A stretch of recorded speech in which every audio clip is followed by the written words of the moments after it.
Here we go. Welcome to episode 55 of the Beyond Social Media Show, where we're screwing up, or I'm screwing up. Okay, so it is our tradition for us to start with the worst in social media this week, and that has to be that both Amazon and Sears offered a Nazi memorabilia poster of the entrance to the Dachau concentration camp as home decor. And on the Sears site, it listed ovens as related items. And they both withdrew the item, and they blamed it on a third-party retailer who sells on their sites. There's just no words for this kind of mistake, and it happens all the time. I'm mortified. That is astounding. I mean, as we were discussing before the show, I think a lot of these types of incidents are a result of young people being in charge lower down the line that don't have historical knowledge of, I mean, basic world events. This is obviously the Holocaust is a huge world event. Everybody knows what it is, but if you don't study history enough, you might not recognize the images that were shown in this instance. No excuse. You need to know that stuff. You need to not make these mistakes. They're horrible mistakes. So. Well, you need some kind of checks and balances, and it's quite obvious that that's difficult. But, I mean, what it shows is that you really need to be looking at your brand 24/7, and somebody somewhere in the world has to be responsible for everything that takes place on a site. These are not small sites. This is Amazon. This is Sears. These are not little tiny companies that would say, well, we don't have the staff. They have the staff. They're global companies. There's no excuse. The other thing there's no excuse for, and this just boggles the mind, is that a newspaper in New York City ran an opinion piece in their latest edition. It's for residents of the West Village area, and the headline called President Obama the N-word. It's in the July 1st issue of the paper. It has a circulation of 12,000, but its publisher, whose name is George Kapsis, don't forget that, told Sky News that, well, he had balance because he had a rebuttal piece on the same page. And his staff told him not to do it, and including his editor, they all said, don't use a racial slur in the headline. Then he said he didn't realize how loaded that word really was, and he's very proud of what he did. And he really thought that anybody who was black who read the article would say, how brilliant, how sympathetic, how intelligent you are. Well, I'm white, and I'm saying what an asshole you are. I'm done. So, where our previous example I can see being sort of the system didn't work and it was unintentional, this was obviously intentional. And this guy decided he was going to use that word in the headline, and, I can't believe he's that clueless to think that he didn't know how loaded the word is. I think he knew how loaded the word is, and that's why he put it in. Doesn't know how loaded that word is, or any of the other racial slurs that appear so regularly. The real issue is that traditional journalism is on its deathbed, and in order to try to succeed, instead of improving the content or delivering more services or being better, a lot of them are doing what the Daily Mail does, which is just getting more and more scandalous all the time with the hopes of attracting readers. And that's what this is. This is link bait. It's sickening.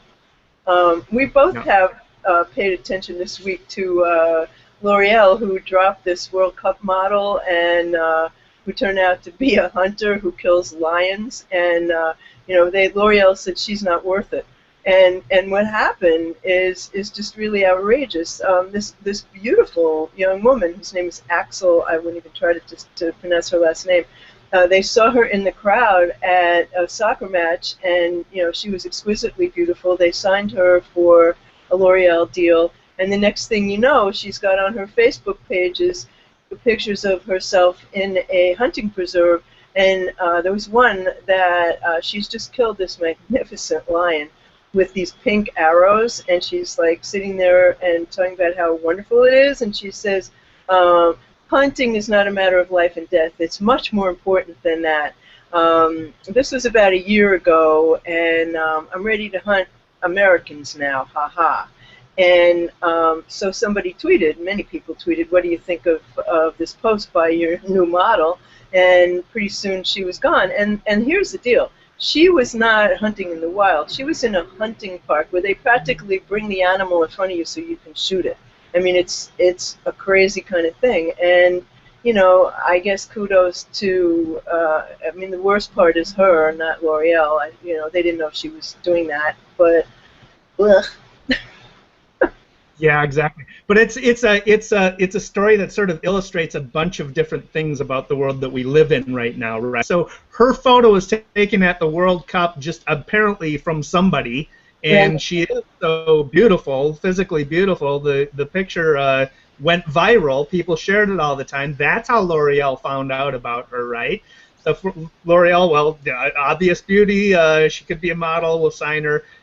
Signs her, and then she's a 17-year-old girl, so her judgment is pretty poor, and she posts this picture of her sitting in front of her kill on Facebook, and that several has of her kills, not just backlash.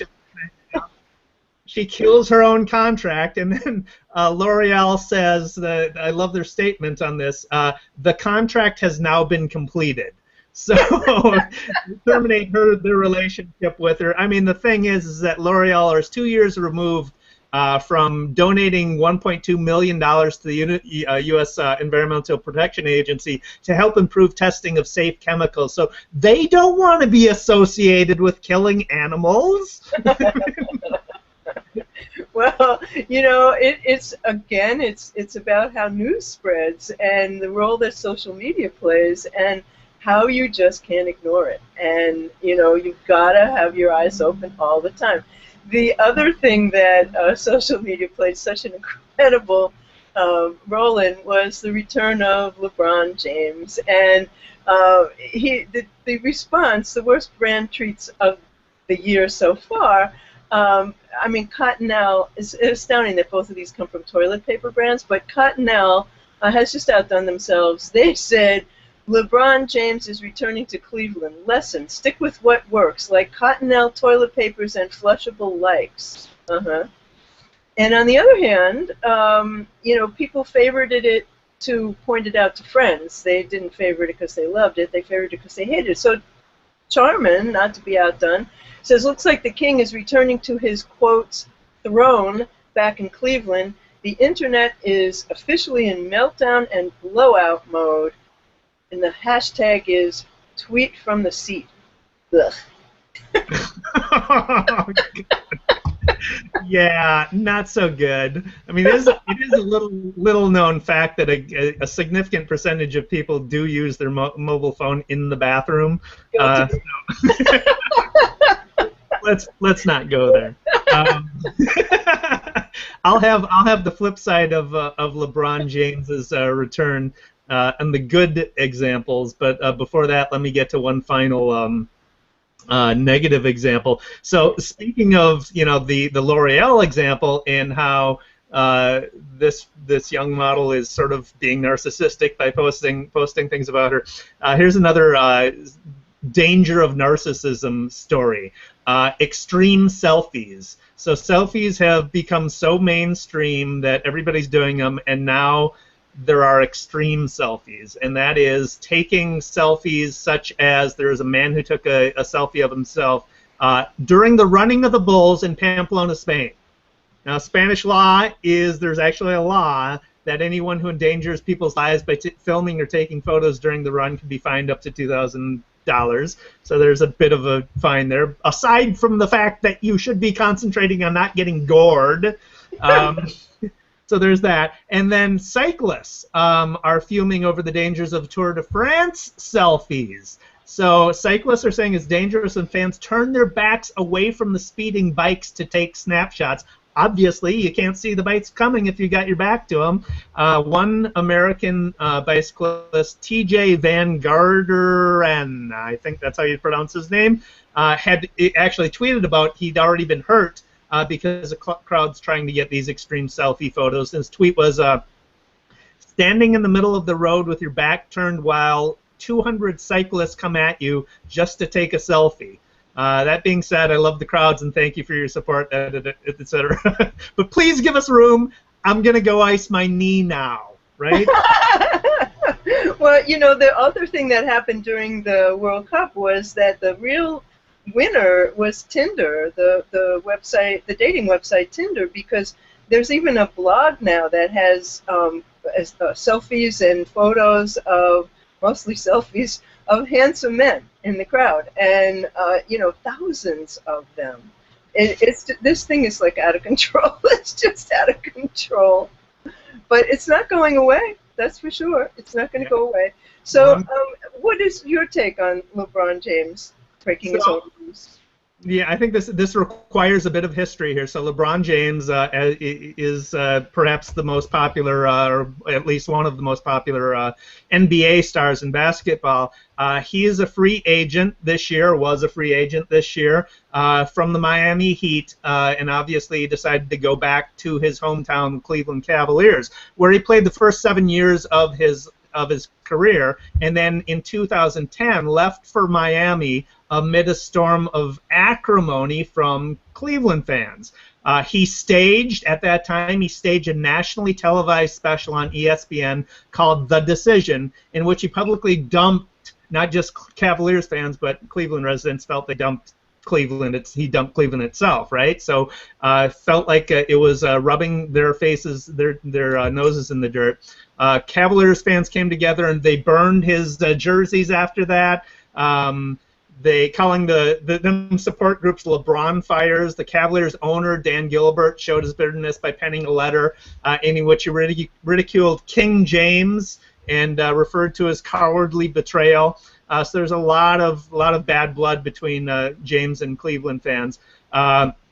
And this comes from a city whose most famous video of the city may be a spoof tourism video that lampoons the city itself as our economy is based on LeBron James and closes with, at least we're not Detroit. It's a hilarious video. It's got millions of views, but it is just dumping on their own city, right? It's like, who would come here?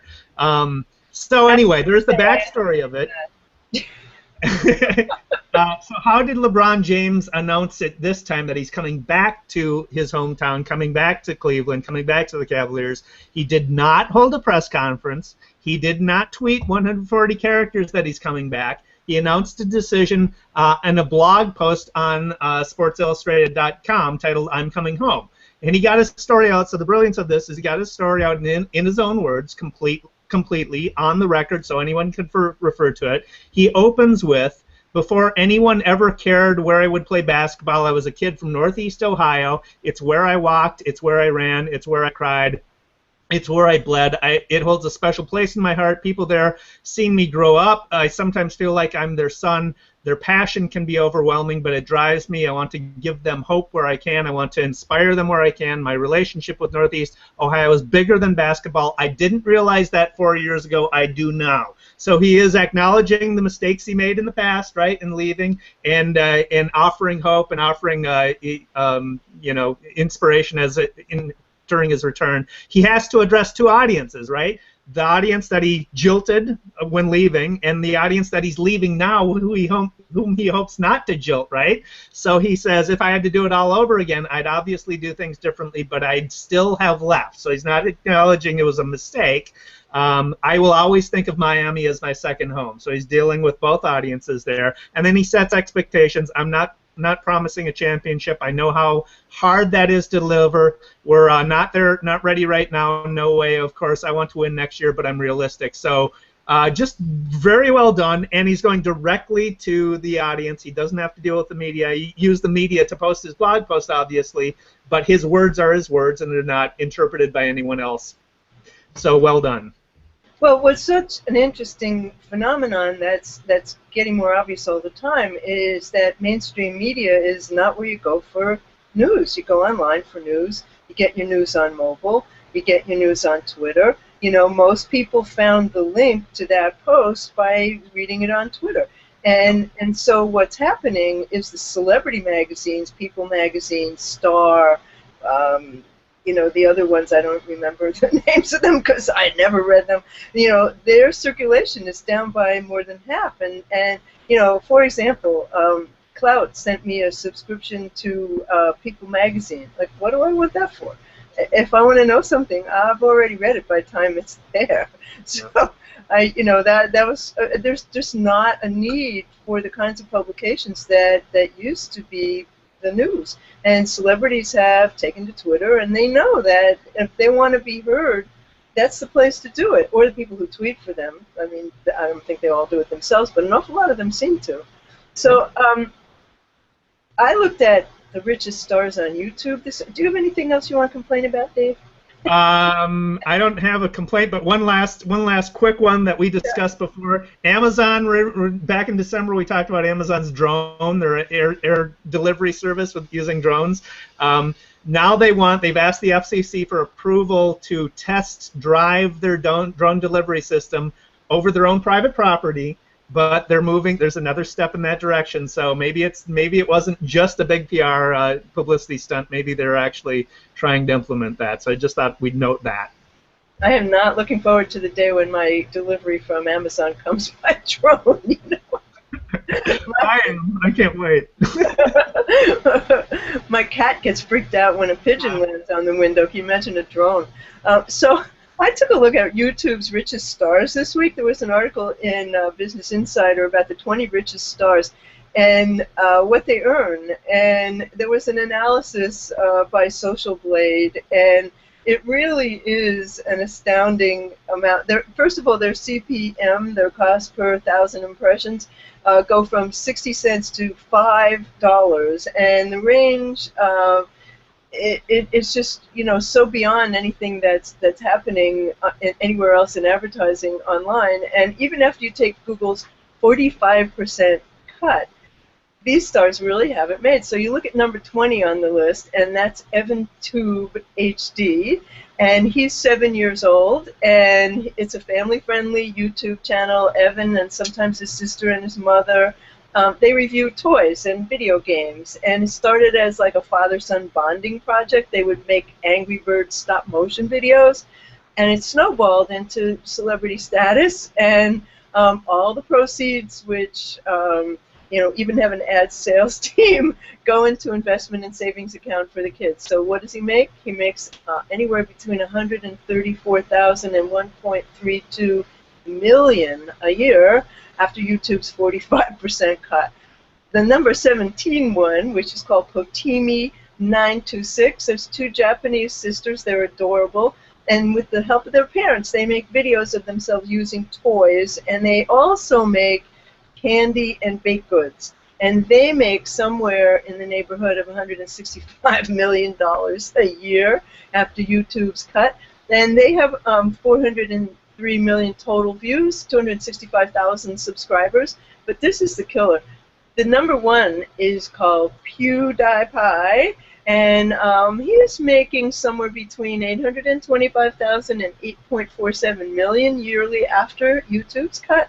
He has 23.9 million subscribers and 3.69 billion views. And his name is Felix Arvid Ulf Kjellberg, and he's a really foul-mouthed Swedish video game commentator, and he absolutely dominates YouTube, and he plays video games. And in a box in the corner, top corner of the screen, he shows his reactions. And he's broken all kinds of YouTube growth records. He had 12 million subscribers in August 2013 and 20 million in January 2014. And he says that it's because he pays attention to his fans. He spends a lot of time talking about them, answering their questions, and forming a community of what he calls bros. Holy camoly! Yeah, this is amazing. Given that, again, it's another story that illustrates the world that we live in right now, right? So you individuals, kids, have the ability to become media outlets and earn a very nice living doing it by simply creating entertaining video. This last guy, PewDiePie, I've been watching him for a while and known his story, but it does when Xbox came out with their Xbox Live internet service, I'm like, all right, this will turn video games into spectator sport.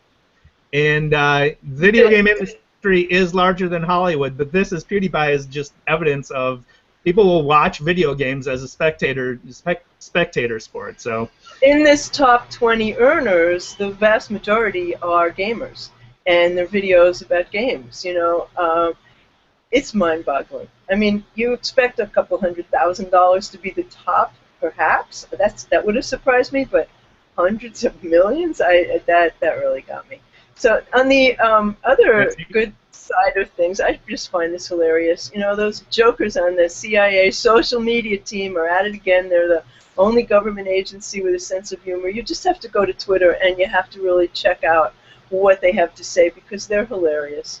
And, you know, go take a look. Go look at CIA.gov and follow to their Twitter stream. One thing that I love that is happening, and it is just wonderful, the #1 viral ad campaign is P&G's Like a Girl, hashtag Like a Girl campaign. It had 33.3 million views this week, and the purpose of the campaign is to say that doing things like a girl should not be an insult, and they note that when girls reach puberty, their self-confidence just plummets. And so they want to take a stand to show girls everywhere that doing things like a girl should never be an insult. And that means that you're strong, that you're talented, and you're downright amazing. And the site says we're kicking off this epic battle to make sure that girls everywhere keep their confidence throughout puberty and beyond, and making a start by showing them that doing things like a girl is awesome.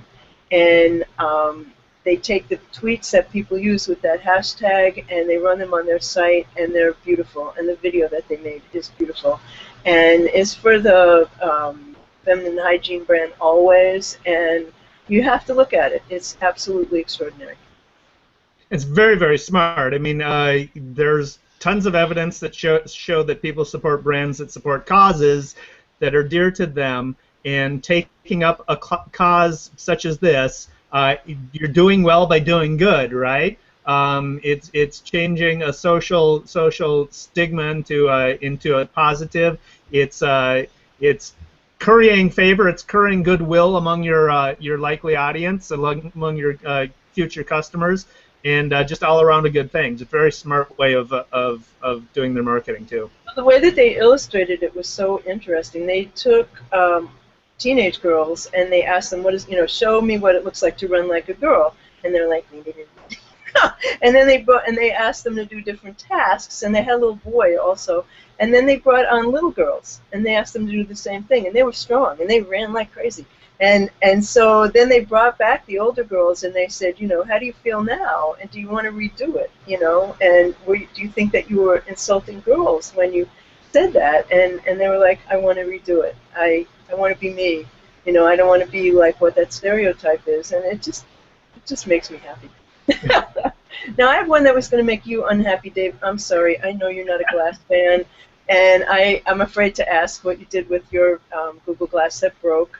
Have you gotten them fixed by any chance? No, I haven't. Oh, jeez.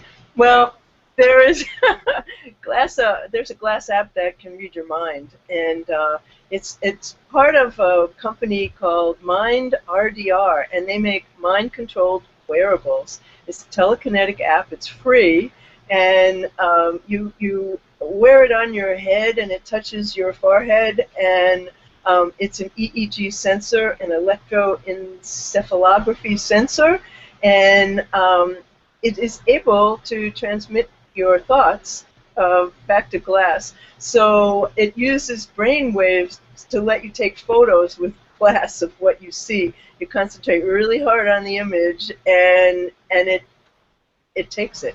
You don't have to say, okay, glass. It just does it. And then you can transmit and share the images on Twitter and Facebook. And they've released all the source code because they want to make sure that the project continues and that other developers come and expand on it. And Google basically just said, we're not involved in this. And you can see why they have enough problems with people talking about glass holes and throwing people out of places, and you know, it's gotten such bad press, but it's not going away, and it is going to get better and bigger, and you should really get yours fixed, Dave, you know? Well, I'm a fan of the concept, but after having used them for a short period of time before they broke, I think they're not ready for prime time because there's a social stigma attached to them. Just wearing them, I'm very self-conscious about wearing them. To activate them, and you need to, you know, move your head around, so that's just weird.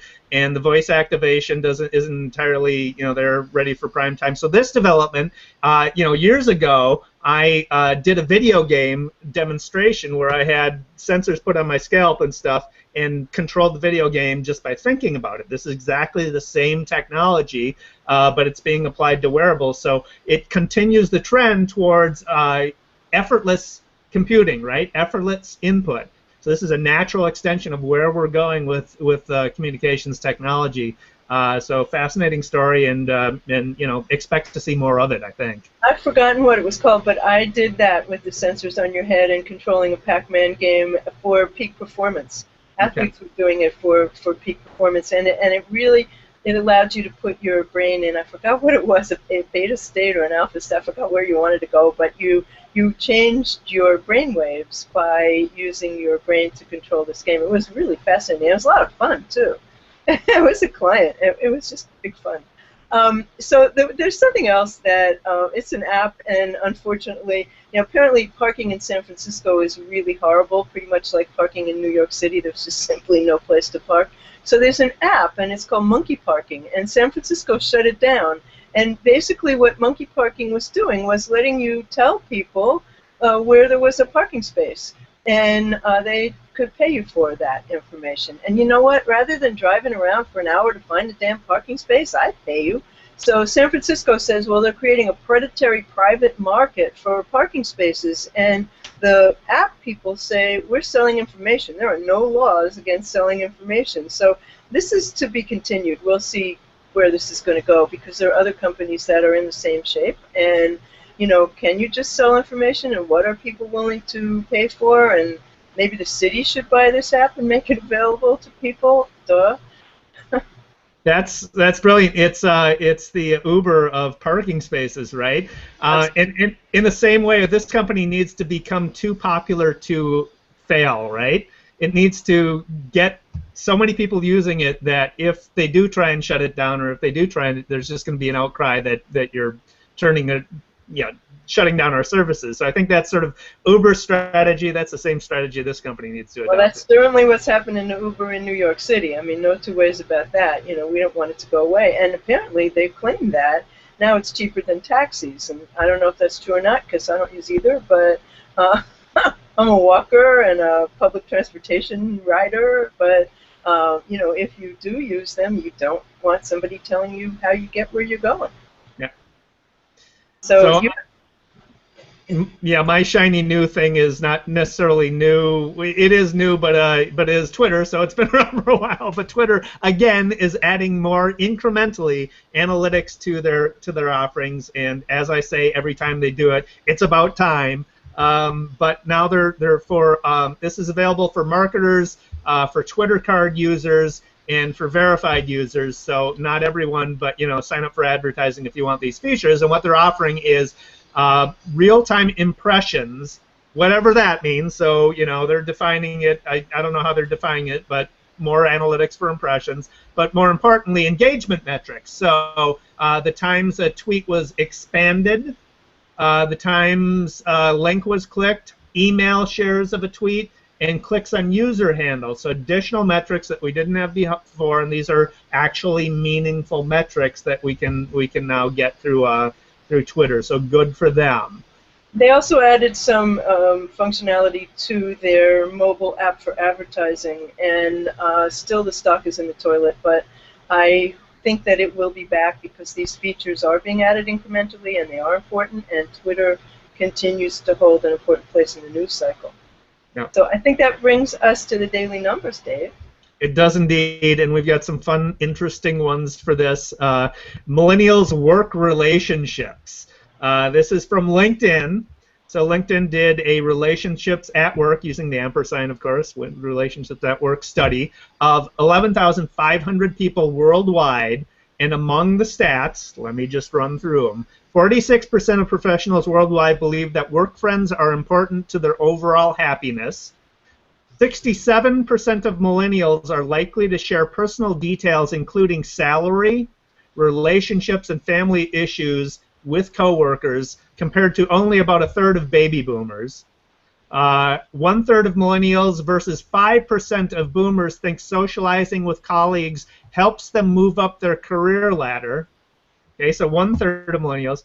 The 68% of millennials said they would sacrifice a friend with a colleague if it meant getting a promotion. Baby boomers claim to be more virtuous. 60% said they would never even consider sacrificing a work friend for a promotion. So it's a cutthroat world out there, folks. It sure is, but you know, the one part of that that I do like is that they're talking about salary. You know, talking about salary, talking about what you pay for things takes the power back to you. It really does. You know, when you find out that you're not making the same thing as the person who's sitting next to you doing the same job, there's something wrong with that system. And that whole secrecy about money, in my opinion, is just absurd. So, you know, kudos to them on that, and, you know, get your act together about what friendship's about. Jeez. Exactly. I mean, really. But anyway, that brings us to the end of episode 55 of the Beyond Social Media Show. And we will timestamp this video so that you'll be able to jump directly to any segment that you want to listen to on the YouTube video. It will be on the Beyond Social Media Show blog, and on the Beyond Social Media Show Google Plus page. We'll tweet the links. And you can find Dave Erickson online on Twitter at @DErickson. You can find him at eStrategyBlog.com, eStrategyTV. He's on Google Plus, and he's on LinkedIn. He's everywhere. And you can find me. I'm at What's Next on Twitter. My blog is What's Next Blog. I also write a pet blog called Paw Fun. My company is Maximum-Plus.com for Google Plus events and training. And we'll see you next week on the Beyond Social Media Show. Thank you so much for joining us.